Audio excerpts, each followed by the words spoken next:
Hey guys, and we are once again back with a wave by wave guide. Now this one in particular will be about element, and I also felt like my old guide was already pretty, how to call it? It was well, let's just say it's old, and also I concentrated more on the basic things of the game just to help people out and give them like something to work on. This one will be more about the better builds right now out there that will help you climb the ladder, and I will show you those wave by wave. For this one, we're gonna be looking into element build. This is my version and my take to it because I haven't really seen a lot of people using the unique gold golem at all, basically. Don't ask me why, but I found golem being really good and it's been working wonderful for me. Why? Because a lot of people send right now into wave 12 and wave 13, and I found golem to be the absolute best defensive unit for those particular waves, and also wave 11 as well. So really hard to make a leak then. As always, I will be going over the waves one by one, so you see what I create, the units, and also when to create the workers and when not to. Now, it may happen that I don't exactly get the amount of workers that I usually do, depending on what the opponents do. Because if they go for a long save, obviously I won't do the worker, but I will still tell you to do it whenever possible, right? So, okay, let's get into it. Wave by wave, guys. I'll see you in the game. All right, guys, so here we go. As a wave 1, that's very straightforward. All you're going to do is just create a mod, man.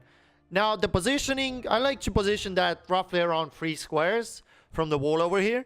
So that's really it. And you create the worker. Also, I wouldn't recommend sending into wave 1 with the snail. Just hold on with the snail and try to send like double snail next wave.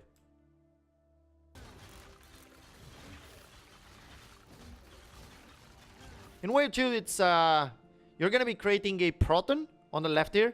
Roughly about the position where I put it right now is pretty good, because the golem will take the, or the modman will take the damage first and then the proton. And in the back, you're going to be creating a aqua spirit. That's really about it, and try to send 2 snails this wave if possible.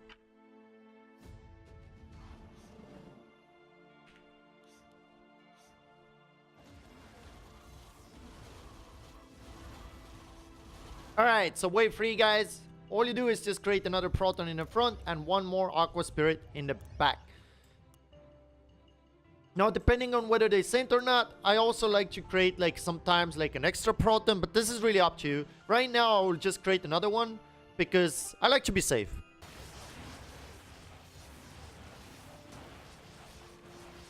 Alright, so into wave 4. Since we created a worker this wave, it really doesn't matter. All you're gonna do is just create an extra proton just to be more safe.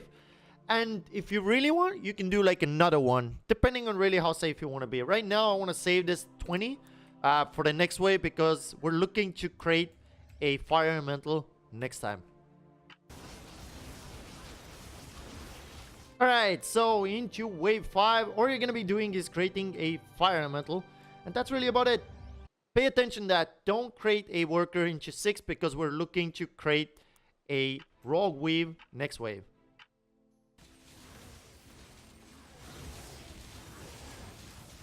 Okay, so like I said earlier, wave 6, you're going to be creating a nice little rogue weave over here. And that's really about it. If you really feel like so, you can create another proton if you want.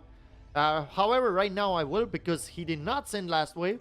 So being slightly afraid over here, I'll create another one. But if you feel safe enough, you don't really have to do it.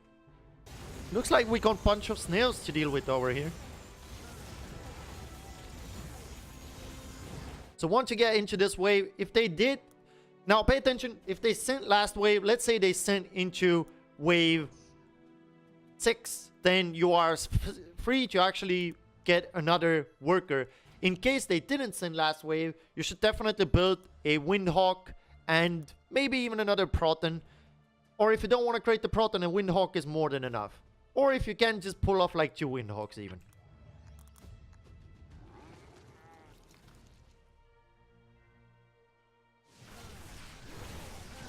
Alright guys, wave 8, here we go.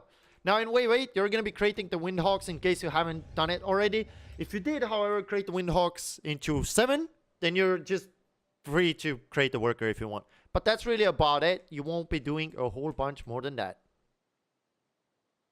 And after this wave, I recommend that you just get a 6 worker.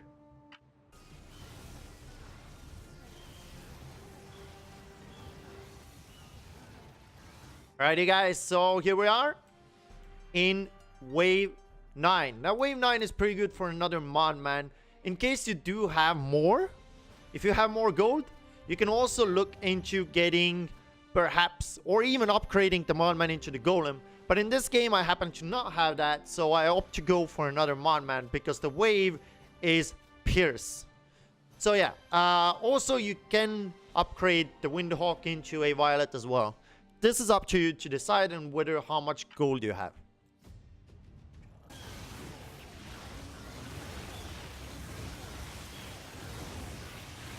Alrighty guys, so we have got to the wave 10. Now this is slightly weird because we're doing like a long save right now.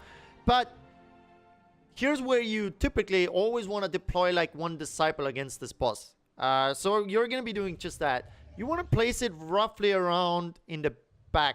Don't put it too close to the modman over here. Because later on, what this modman is going to do is going to drive the wave slightly like this. So you don't want to have it too much on this side because otherwise it might die too early. Into 11, perfect is to get your golem up and running now. So if you didn't get the golem already before 9, then you definitely want to upgrade it now. And I'm going to be honest here, the perfect setup is for you to also have a Violet by now. So there are some turns that you could be doing things a little bit different depending on whether you were saving for long or not. So yeah, well, I'll just go over this after the game is over. Alrighty guys, so hopefully you also made it safely to the wave 12. So here's where you want to definitely get one of your Windhawks upgraded into a Violet. In fact, I'm going to go ahead and undeploy some of those to get one more upgraded. So there you go. This is usually perfect. If you can pull off like maybe another disciple, that would also be nice. But having 2 of those Violets right about now is something you really want to get.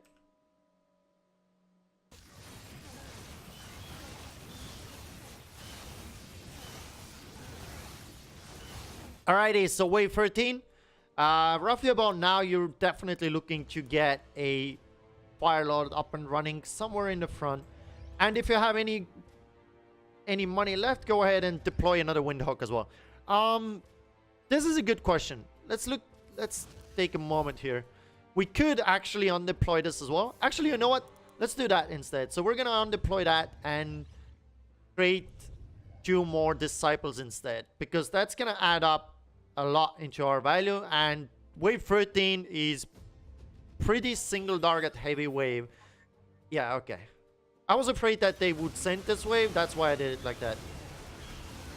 Alrighty. So wave 14.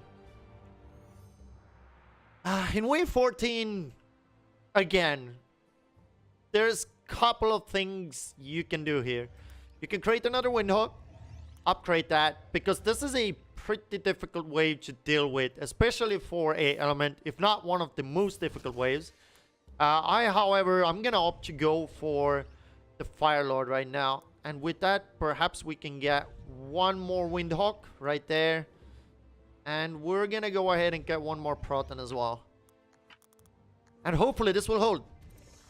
Let's hope for the best, guys. Oh, they don't send. They send into 15, it seems. I was already afraid for nothing. Alright, wave 15 is one of the single target more single target oriented waves. This is where I really recommend getting some of those juicy disciples going. So we'll see how this goes. I'm hoping the boss dies because that's what you're looking for usually. But they're not really targeting it, so that could be a big problem here. Yes, they are not really targeting it. I wish we got the beak guy down, but it seems that maybe the unit placement needs a little bit more work. Perhaps those the Protons that we made actually were a bad position. So we're gonna have to look into that for sure. Alright, so here we go. Wave 16. If you actually got this far. If you did, you're looking to definitely get your Star Caller upgraded now. and try to upgrade the one in the middle so it would buff your other disciples around it. After this wave, you are probably looking to upgrade one of your violets more and get a couple more fire lords going.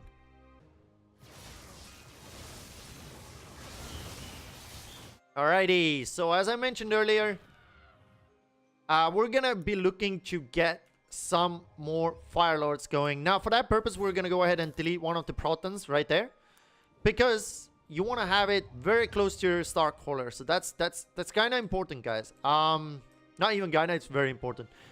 So with 200 remaining, I think really the best you can do here is perhaps even upgrade into one of the violets. However, I'm gonna opt to go for another disciple because we're gonna need a lot of damage very soon.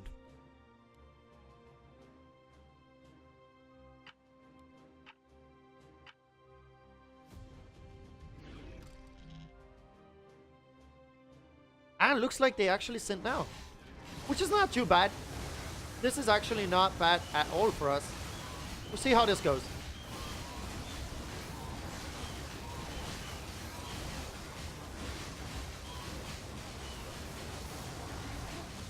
Ooh, I know I'm not liking that the back leader is still alive. That is really bad for us. That is really bad for us indeed.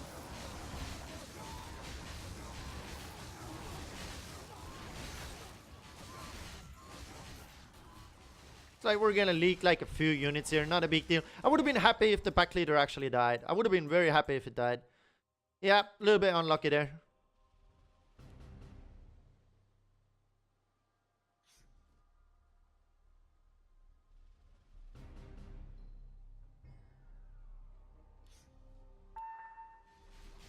Alrighty, so it looks like we're gonna send now. If we survive this, should survive this. If this guy, no, this guy cannot hold this. Some people actually just leaked a lot in our team, it seems. I only leaked like 4 units here, but it looks like it's GG. Sadly, we lost. Things that I did wrong this game, not a whole lot. We opted to go for the early save, which was really long for us, and it seems like it really didn't pay off. Yeah, and I think like later on the saves that we did as well. Well, this is already disregards the gameplay. I guess the 11 is not as strong to go for in general in this game. Winning the game from 11 is very hard as well. Yeah, it's really difficult to win like that. Anyway, so let's go over this build one step by step. Now, usually I get some of these things a lot earlier. So let's look at the later on like setup. We were undervalued right now, but we were holding pretty, I would say pretty well against that wave as well. Got a bit unlucky with the pack leader not dying, you know. And I feel like if we didn't save as much, I think you can pull off like maybe a Phoenix already, or you can pull off like 1 extra Fire Lord even. Yeah, you could easily do that. So that Fire Lord would actually be enough to defend against that, even if you're undervalued, right? So let's talk a little bit about like the wave 7 here and 8. So this is where you usually get 6 workers already. I mean, sorry. Yeah, the 7 and 8. The 7 and 8 is usually when you already have 6 workers, like into the 8. This is typically what you want. And people will not send against this kind of build barely ever, because it's very hard to make element leak those 2 waves. Like 7 and 8 are really strong waves for element, so you can just go undervalued then, right? Also, another thing that I really want to note out, guys, is to be extremely careful when it comes to wave 10. Like after you kill the boss, I highly recommend that you don't push a worker there. There's a lot of people that actually save right after that, or even before wave 10. You can still stick to whatever you did like early game, right? You can stick to 6 or 7 workers before 10, which is totally fine. 6 is actually not bad at all. You're gonna be pretty overvalued, I would say, and it's better to hold that 1 big send than to leak that, or at least come very close to defending it. I'm not saying that you will, but there's a big chance that you will. Alright, so yeah, I don't know what else to add here. Like I already mentioned, when it comes to the later sort of waves, the way to hold 18 would actually be... 18 is really hard. I'm gonna tell you honestly, with this build, your worst or your nightmare waves are 14 and 18. To defend off 18, you probably need at least 2 Phoenixes. Depending on, like, if they send on top of that wave, I'm gonna be honest here, there's a very big chance that you will leak. Even when you're overvalued, you will probably still leak. But yeah, look at the unit placement. I did a mistake on my part right now. As you noticed this game as well, I pulled the line into my back line, or at the start or middle of this video. I pulled them like into the back line, which is not exactly what you want, right? So yeah, I mean, there's nothing really to it. All you really do is just you make more. We're looking at the wrong build here, by the way. I have to look at this one over here. So yeah, a lot of disciples, just try to get more disciples, especially into, I think just your best bet to defend 18 is get a couple more disciples, and maybe not even push for the Phoenix, because Phoenix is extremely, very actually expensive. I think maybe the Fire Lord into a couple more disciples might actually be a better way to defend that. But yeah, guys, I hope this helped you, and I want to thank you all for watching, and I'll catch you in the next one. Alrighty, guys, so now we are heading into wave 2 already. This is where things are a little bit interesting. When you do have the goal to hire a gargoyle, you should do it and put it somewhere in the front. If you don't have it, as I do, then go ahead and just hire a nice little bone warrior in the back. And that should be really it with this turn.